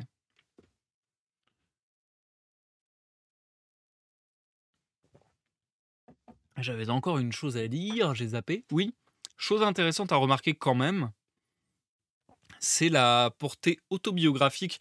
Moi, je suis d'avis, personnellement, je sais que j'ai parlé avec quelqu'un qui était pas d'accord avec ça, mais moi, je suis d'avis personnellement que toute œuvre est un petit peu autobiographique, dans le sens où pour moi, n'importe quelle œuvre, hem, va forcément renseigner un tout petit peu sur la vie ou la personnalité de l'auteur, puisque, ben, ça va être teinté de son prisme. Ça va être teinté de, son point de vue, de sa psyché, de sa personnalité et cetera.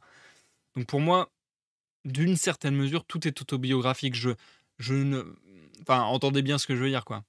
Je veux dire par là que pour moi, je n'imagine pas que l'on puisse écrire quelque chose en imaginant quelqu'un complètement hors de soi. Genre, je sais pas, admettons, je prends un exemple très simple. Admettons, j'écrirais un livre, heu, sur,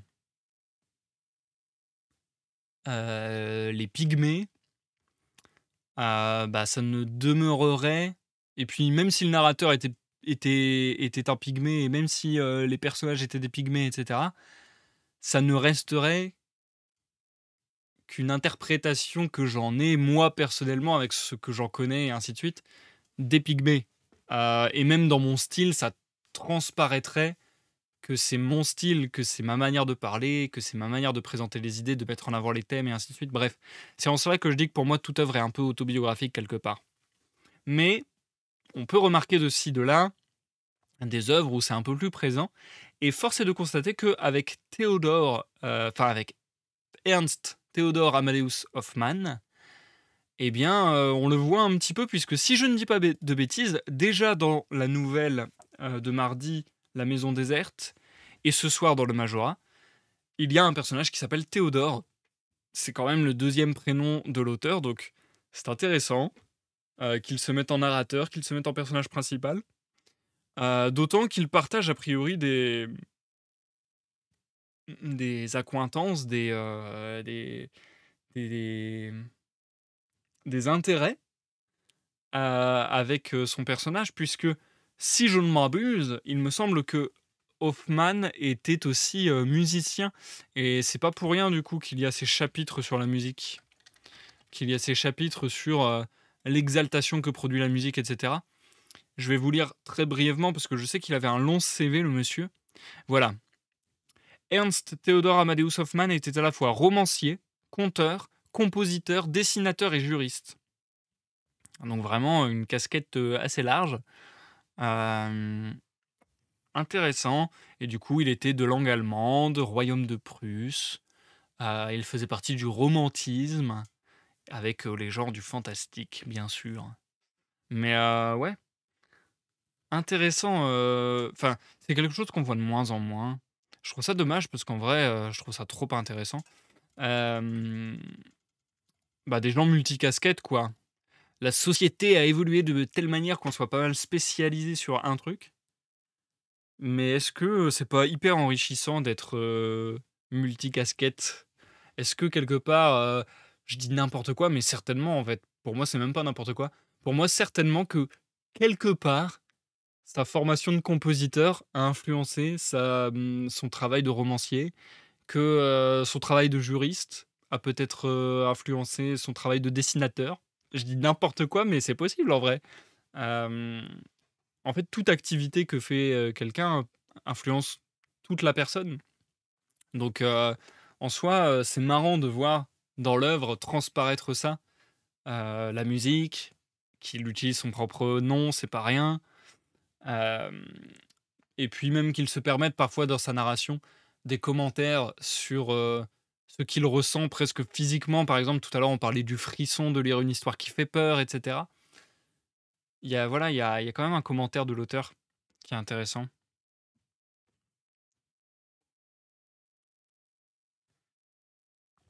Bref, sur ce trêve de bavardage, je vous propose qu'on passe à la suite de l'œuvre. Ça sera les derniers chapitres que je vous lirai ce soir. Chapitre 8, 9, 10, oui, c'est bien ça. Et donc pour, les derniers chapitres, la dernière moitié de l'œuvre, ça sera la semaine prochaine, mardi. On est parti, changement de scène. Bonne écoute, que vous me regardiez en live sur Twitch ou en rediffusion sur YouTube. J'arrive à trouver des positions pas trop désagréables, mais quand même, je suis pas aussi à l'aise que lors des lives de lecture, ancien setup, micro. On va voir si je trouve mieux ou si je m'habitue, bref.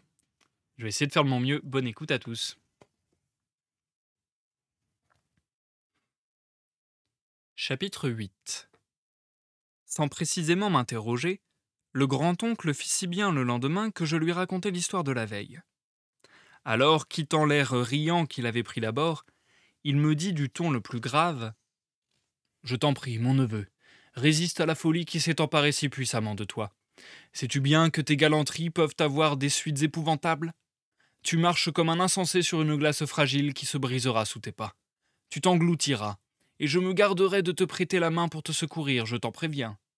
Que le diable emporte ta musique, si tu ne sais pas l'employer à autre chose qu'à troubler le repos d'une femme paisible. » « Mais, répondis-je, pensez-vous donc que je songe à me faire aimer de la baronne ?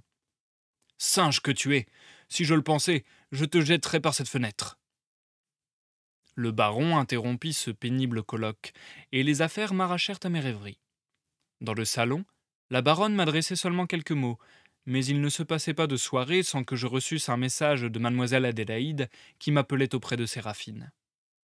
Nous passions souvent le temps à nous entretenir de différents sujets entre les intervalles de la musique, et Adélaïde avait soin de débiter 1000 folies lorsqu'elle nous voyait nous plonger dans des rêveries sentimentales.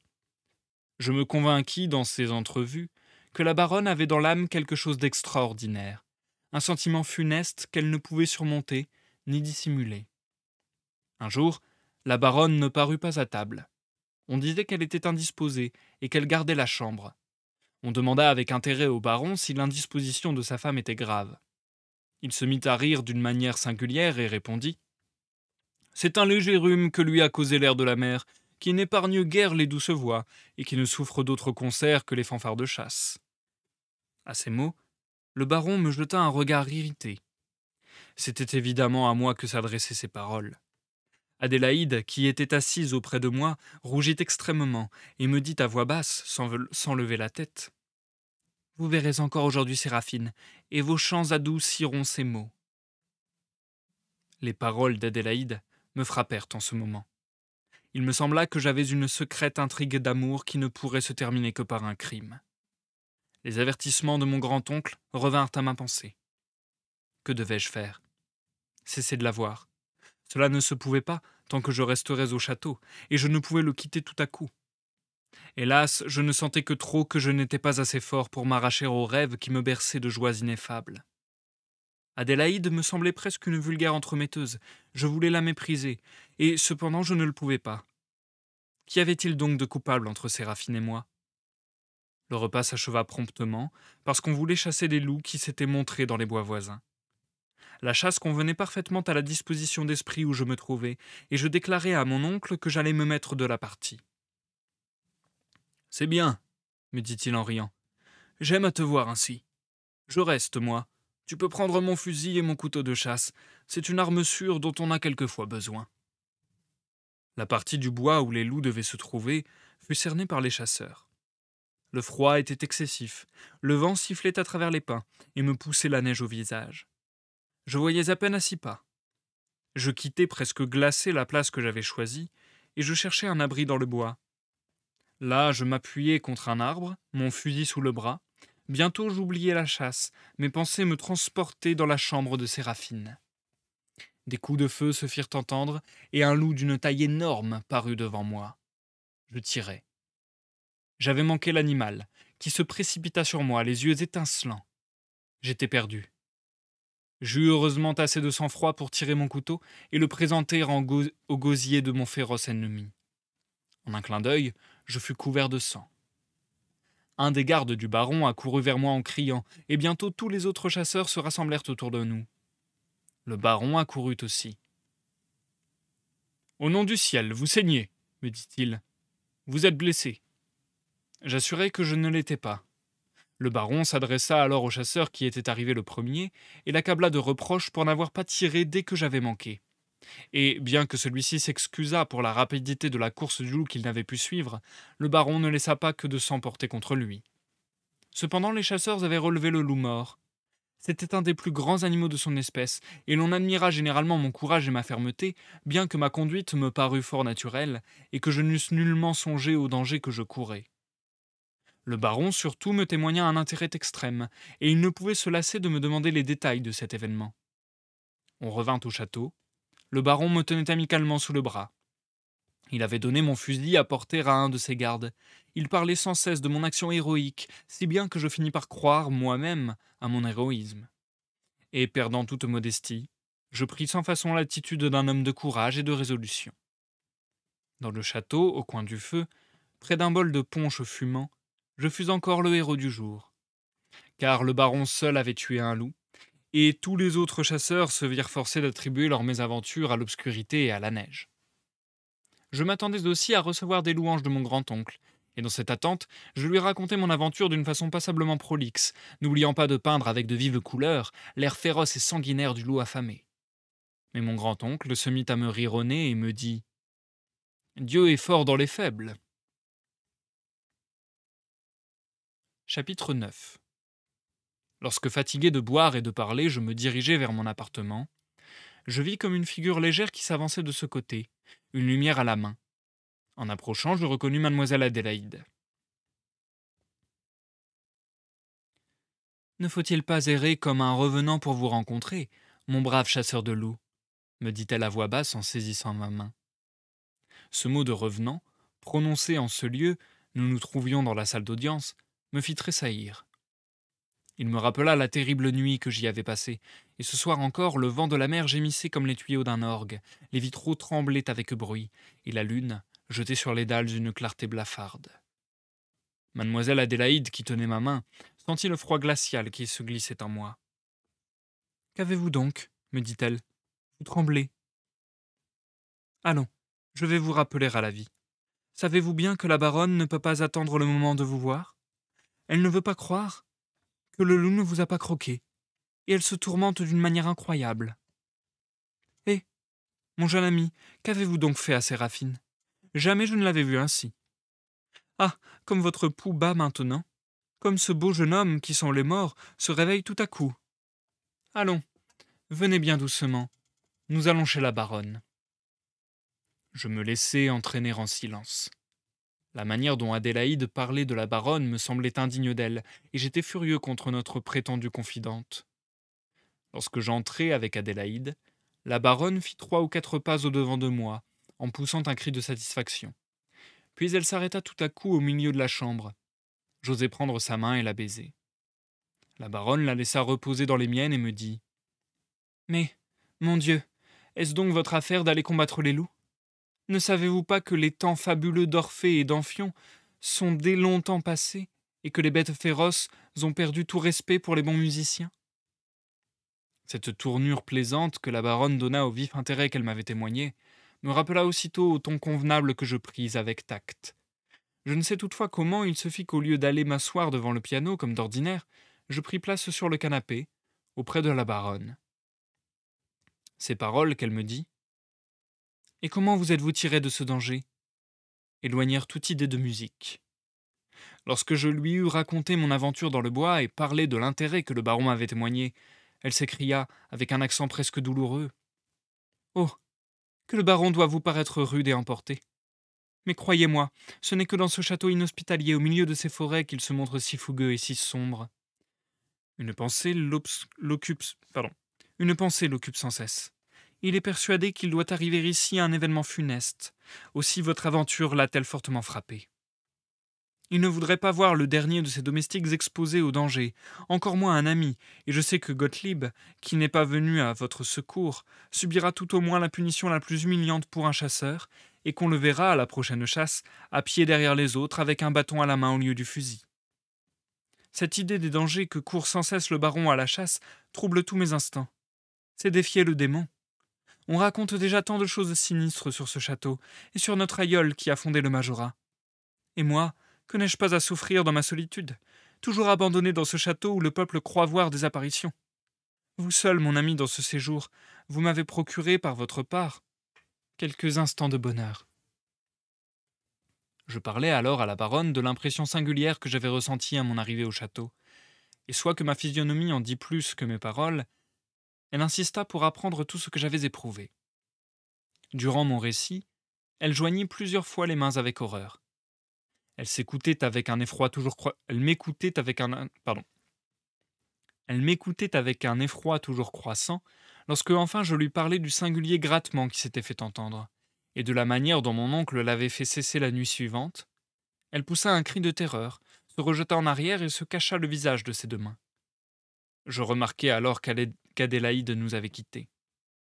Mon récit était déjà terminé depuis quelque temps. Séraphine gardait toujours le silence, le visage caché dans ses mains. Je me levai doucement, et m'approchant du piano, je m'efforçai de calmer, par mes accords, son esprit que j'avais fait passer dans l'empire des ombres. Je préludai faiblement par une cantate sacrée de l'abbé Stéphanie. Les notes plaintives du Occhi perché piangete tirèrent Séraphine de ses sombres rêveries. Elle m'écouta en souriant, les yeux remplis de larmes brillantes. Comment se fit-il que je m'agenouillai devant elle, qu'elle se pencha vers moi, que je la ceignis dans mes bras et qu'un long baiser ardent brûla sur mes lèvres? Comment ne perdis-je pas mes sens en la sentant se presser doucement contre moi? Comment eus-je le courage de la laisser sortir de mes bras, de m'éloigner et de me remettre au piano? La baronne fit quelques pas vers la fenêtre, se retourna et s'approcha de moi avec un maintien presque orgueilleux que je ne lui connaissais pas. Elle me regarda fixement et me dit: « Votre oncle est le plus vénérable vieillard que je connaisse. C'est le génie protecteur de notre famille. » Je ne répondis rien. Son baiser circulait dans toutes mes veines. Adélaïde entra. La lutte que je soutenais avec moi-même se termina par un déluge de larmes que je ne pus retenir. Adélaïde me regarda d'un air étonné, et en riant d'un air équivoque. J'aurais pu l'assassiner. Séraphine me tendit la main et me dit avec une douceur inexprimable: « Adieu, mon ami. Adieu. N'oubliez pas que personne n'a jamais mieux compris que moi votre musique. » Ces paroles retentiront longtemps dans mon âme.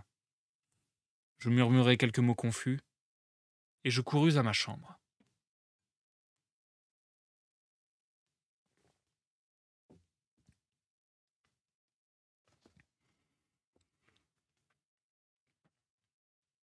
Chapitre 10.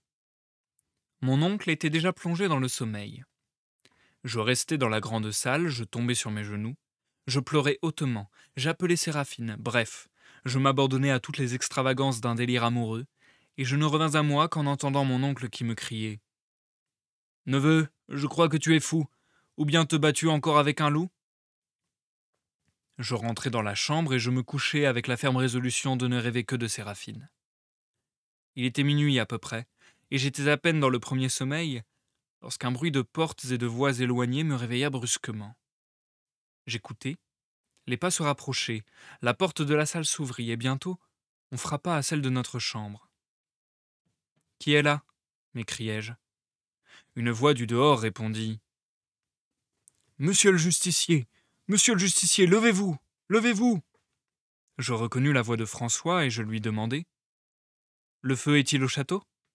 Mon grand-oncle se réveilla à ces mots et s'écria: « Où est le feu? Ou bien est-ce encore une de ces maudites apparitions ?»« Ah, monsieur le justicier, levez-vous, dit François.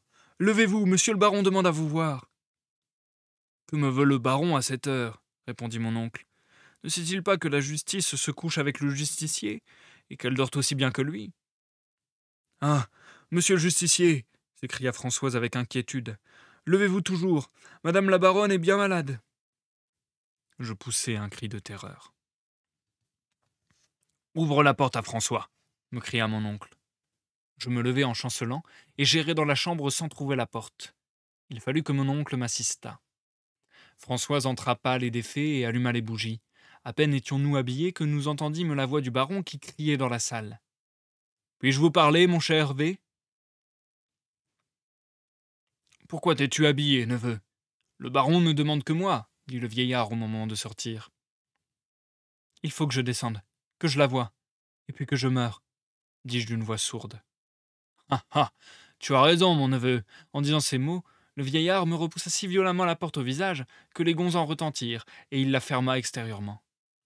Dans le premier instant de ma colère, j'essayai de la briser, mais réfléchissant aussitôt que ma fureur pourrait avoir les suites les plus funestes pour la baronne elle-même, je résolus d'attendre le retour de mon vieux parent.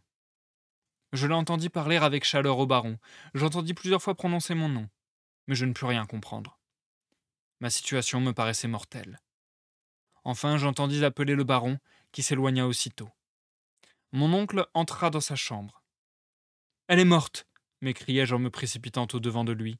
« Et toi, tu es fou !» me répondit-il en me prenant par le bras et me faisant asseoir dans un fauteuil. « Il faut que je la voie !» m'écriai-je. « Dût-il m'en coûter la vie ?»« Vas-y donc, mon cher neveu !» dit-il, en fermant sa porte et en mettant la clé dans sa poche. Ma fureur ne connut plus de bornes. Je pris un fusil chargé et je m'écriai. « Je me chasse à vos yeux une balle à travers le crâne, si vous ne m'ouvrez cette porte. » Le vieillard s'approcha tout près de moi, et me mesurant d'un regard étincelant me dit « Crois-tu, pauvre garçon, que tes misérables menaces puissent m'effrayer? Crois-tu que ta vie ait quelque valeur à mes yeux si tu la sacrifies pour une pitoyable folie? Qu'as-tu de commun avec la femme du baron? Qui t'a donné le droit d'aller t'emporter comme un fat importun là où l'on ne t'appelle pas, et où on ne souffrirait pas ta présence? Veux-tu jouer le berger amoureux, à l'heure solennelle de la mort ?» Je retombai anéanti. Le vieillard continua d'une voix radoucie. « Et afin que tu le saches, le prétendu danger que court la baronne n'est rien. Mademoiselle Adélaïde est hors d'elle-même dès qu'une goutte d'eau lui tombe sur le nez, et elle crie alors « Quel effroyable orage !» Elle a mis l'alarme dans le château pour un évanouissement ordinaire. Heureusement, les tantes sont arrivées avec un arsenal d'essence et d'élixirs, et tout est rentré dans l'ordre. Mon oncle se tut. Il vit combien je combattais avec moi-même. Il se promena quelques moments dans sa chambre, s'arrêta devant moi et me dit en riant « Neveu, neveu, quelle folie fais-tu ici? Allons, c'est une fois ainsi. Le diable fait ici des siennes de toutes les façons, et c'est toi qui es tombé dans ses griffes. » Il fit encore quelques pas en long et en large, et reprit. « Il n'y a plus moyen de dormir maintenant. Il faut fumer ma pipe pour passer le reste de la nuit. » À ces mots, mon grand-oncle prit une longue pipe de gypse, la remplit lentement en fredonnant une ariette, chercha au milieu de ses papiers une feuille qu'il plia soigneusement en forme d'allumette, et huma la flamme par de fortes aspirations. Chassant autour de lui d'épais nuages, il reprit entre ses dents. « Eh bien, neveu, conte-moi encore un peu l'histoire du loup. » La tranquillité du vieillard produisit un singulier effet pour moi. Il me sembla que j'étais loin de Herbourg, bien loin de la baronne, et que mes pensées seules arrivaient jusqu'à elle. La dernière demande de mon oncle me chagrina. « Mais, lui dis-je, trouvez-vous mon aventure si comique qu'elle prête à la raillerie ?»« Nullement, répliqua-t-il, nullement, monsieur mon neveu. Mais tu n'imagines pas la singulière figure que fait dans le monde un blanc-bec comme toi, quand le bon Dieu daigne lui laisser jouer un rôle qui ne soit pas ordinaire. J'avais un camarade d'université, qui était un homme tranquille et réfléchi. Le hasard le nicha dans une affaire d'honneur, et lui, que tous ses camarades regardaient comme un homme faible et même comme un poltron, se conduisit dans cette circonstance avec tant de courage qu'il fut généralement admiré. Mais depuis ce temps, il ne fut plus le même. Du jeune homme simple et studieux, il advint un fanfaron et un fier à bras insupportable. Et il fit si bien que le seigneur d'une Landmannschaft, des associations se forment sous ce nom dans toutes les universités, le doyen ou seigneur est chargé par ses camarades de les diriger, qu'il avait insulté de la manière la plus vulgaire, le tua en duel au premier coup. Je te raconte cela tout bonnement, neveu. C'est une historiette. Tu en penses ce que tu voudras. » On entendit marcher dans cette salle. Une voix perçante retentissait à mon oreille et me criait « Elle est morte !» Cette pensée me frappa comme un éclair. Mon oncle se leva et appela « François! François !»« Oui, monsieur le justicier, » répondit-on en dehors. « François, ranime un peu le feu dans la cheminée de la salle, et si c'est possible, fais-nous préparer 2 tasses de thé. »« Il fait diablement froid, » ajouta mon oncle en se tournant vers moi. « Si nous allions causer auprès de l'autre cheminée. » Il ouvrait la porte. Je le suivis machinalement. « Comment cela va-t-il en bas » dit-il au vieux domestique. « Ah, ce n'est rien, » répondit François. « Madame se trouve bien maintenant, et elle attribue son évanouissement à un mauvais rêve. Je fus sur le point de bondir de joie. Un regard sévère de mon oncle me rappela à moi-même. Au fond, dit-il, il vaudrait mieux nous remettre une couple d'heures sur l'oreiller. Laisse là le thé, François. Comme vous l'ordonnerez, monsieur le justicier, répondit François. Et il quitta la salle en nous souhaitant une bonne nuit, bien qu'on entendît déjà le chant des coqs. Écoute, neveu, dit le grand-oncle en secouant sa pipe contre la cheminée. Écoute. Il est cependant heureux qu'il ne te soit pas arrivé de malheur avec les loups et les fusils chargés. Je le compris, et j'eus honte de lui avoir donné lieu de me traiter comme un enfant.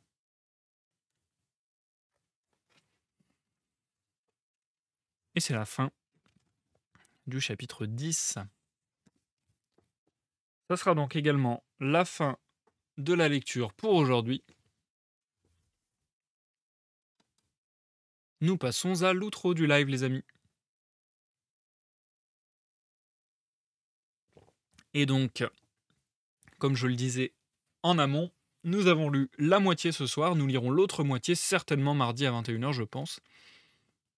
Donc voilà, n'hésitez pas à me rejoindre mardi 21h sur Twitch. Sinon, l'épisode 7 de cette série vous donnera la deuxième moitié de la nouvelle Le Majora. Ok, l'évolution est cool. Pour le moment, on n'a pas encore eu le retour des événements paranormaux, des événements surnaturels. Ça ne saurait tarder, je pense. Parce que déjà, le mauvais rêve de la baronne Séraphine, peut-être que ça serait ça. Peut-être que ça serait lié à ça, je sais pas.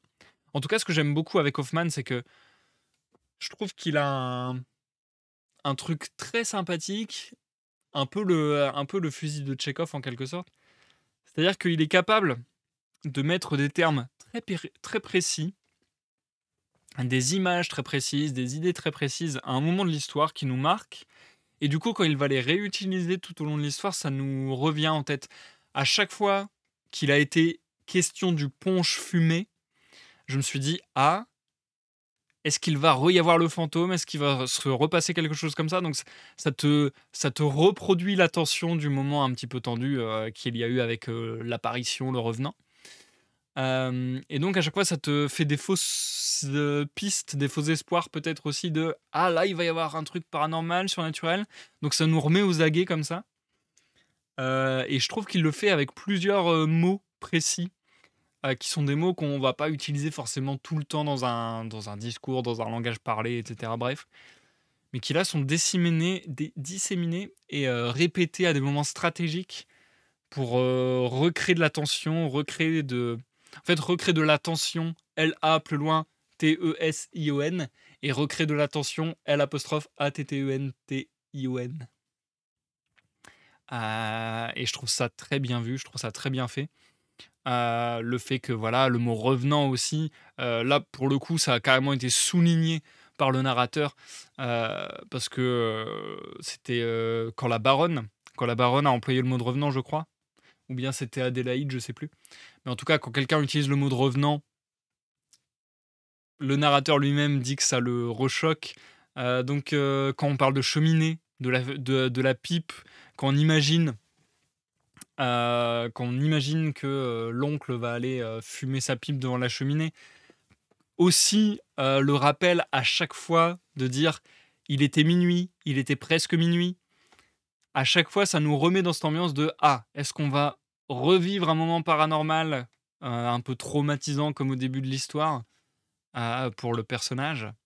Donc ça, je trouve ça très intelligent. Je trouve ça très intelligent en termes de construction de texte. Ouais, ça permet de maintenir en haleine et de redonner un nouvel élan à chaque fois et de nous replonger instinctivement, presque comme une suggestion hypnotique, quoi. En mode, on t'a programmé pour imaginer telle scène de telle façon. Du coup, dès qu'on va te redonner un mot, bam, ça te replonge là-dedans. C'est très bien vu, je trouve. Très bien foutu. C'est un outil que je trouve très intéressant pour l'écriture. Et oui, tu arrives à la fin, en effet, Chamast. Mais bienvenue. J'espère que tu vas bien. Merci d'être passé faire un coucou, ça fait plaisir. Je te souhaite une bonne année. On s'est pas croisés tellement, je pense, depuis. Donc, bonne année à toi. Et puis, ouais, tu es sur la fin, en effet. Je vais en profiter pour dire aux gens qui me regarderaient en rediffusion sur YouTube que, bah, du coup, je me répète, mais la suite de la nouvelle, la suite est fin, ce sera pour l'épisode 7, que vous trouverez dans la playlist Et si on lisait Contes nocturnes, tout simplement. De la même manière, si vous m'avez regardé sur YouTube, n'hésitez pas à laisser un like ou un dislike selon votre appréciation de la vidéo. N'hésitez pas à laisser un commentaire, à vous abonner à la chaîne et tutti quanti. Merci Chamast, c'est gentil. On va essayer d'en faire une bonne année, oui, on va essayer. Tout est entre nos mains, on va tout faire pour. Et sur ce, je pense que j'en ai terminé. Comme je le disais plus tôt lors du live, enfin lors des pauses, pardon, je ne sais pas encore si je vais refaire de live cette semaine. Veillez sur Discord, j'aimerais bien les reprendre. Donc de 21h à minuit sur Discord. Mais là, il se trouve que ce dimanche, je suis occupé. C'est le hasard du calendrier. Après, je serai peut-être pas occupé jusqu'à minuit. Éventuellement, si je sors assez tôt de mes empêchements, on va dire, peut-être que je ferai une partie de veillée ce dimanche, je sais pas. Sinon, en ce qu'il s'agit des lives, bah, c'est ce que je vous ai dit, je préfère y aller doucement. Je préfère m'y remettre doucement, à mon rythme. Et puis, quand je suis chaud, je me lance. Je vais essayer de reprendre ce rythme de 2 lectures par semaine. C'est un rythme que j'ai depuis plusieurs années maintenant, donc ça devrait le faire. Je vais essayer doucement de reprendre ce rythme-là. Le mardi et le vendredi 21h, c'est les créneaux qui me plaisent le plus pour la lecture, avec lesquels j'arrive le mieux à m'arranger, et cetera. Donc voilà, je vais essayer de reprendre ça. Un troisième créneau lecture dans la semaine, comme j'avais pu faire en fin de l'année dernière. Je sais pas encore si je vais mettre ça en place. Peut-être de manière ponctuelle, si j'en ai l'envie, la motivation, la possibilité. Et sinon, on a toujours, ouais, faut toujours que je finisse de ranger ma bibliothèque. Et du coup, bah, c'est un bon prétexte à faire du contenu live avec vous, où on discute un peu des livres qui composent ma bibliothèque. En vrai, il faudrait que je me motive à continuer à ranger. Ouais, il y a moyen que je fasse ça bientôt, franchement, je pense. Peut-être même ce dimanche. Je sais pas, en tout cas, je réfléchis à le faire. Peut-être même demain, peut-être même dimanche, je sais pas. C'est possible, vous verrez bien, je vous tiendrai au courant sur les réseaux anyway.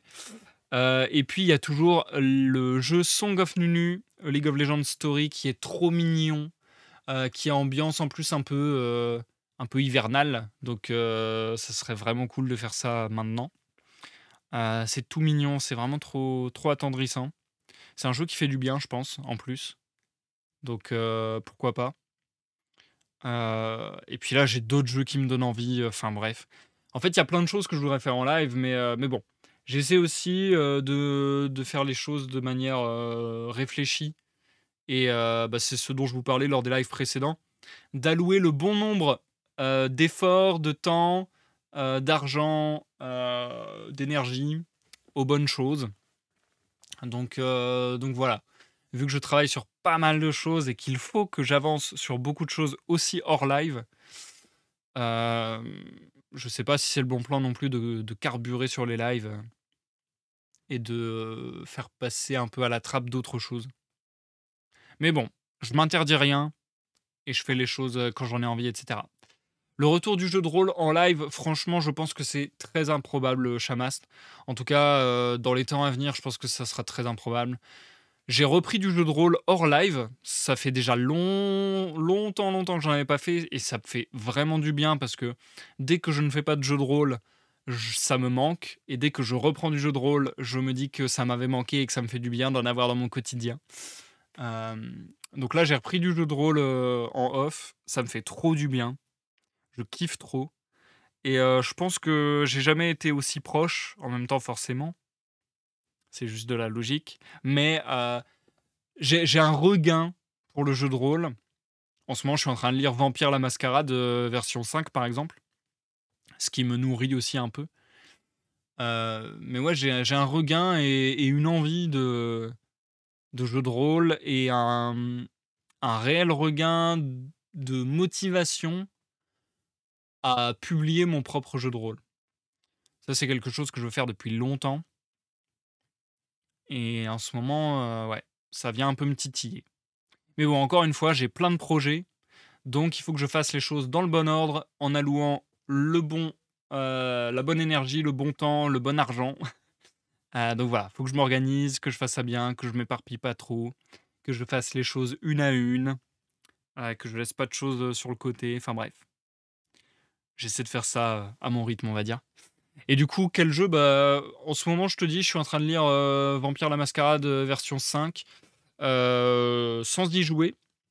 Le jeu que je masterise s'appelle l'Unirêve, et c'est un jeu, dont j'ai inventé l'univers tout simplement. C'est un jeu, dont je suis le créateur avec, Mirani, mon célèbre comparse, n'est-ce pas? Donc voilà, là c'est du maison. Bien, sur ce, je vais te souhaiter une bonne soirée, une bonne nuit, Chamast. Bonne nuit à tous et à toutes qui m'auront suivi et puis, écoutez, on se retrouve assez rapidement, je pense. Dans le pire des cas, certainement mardi à 21h et puis il y a des possibilités que ça soit avant. Auquel cas, je vous tiens au courant sur mes différents réseaux, notamment Facebook, Twitter, Discord. Voilà, voilà. Allez, à la prochaine pour la suite de la lecture, la suite et fin de la nouvelle Le Majorat d'Hoffmann, toujours issu des contes nocturnes. Bye bye!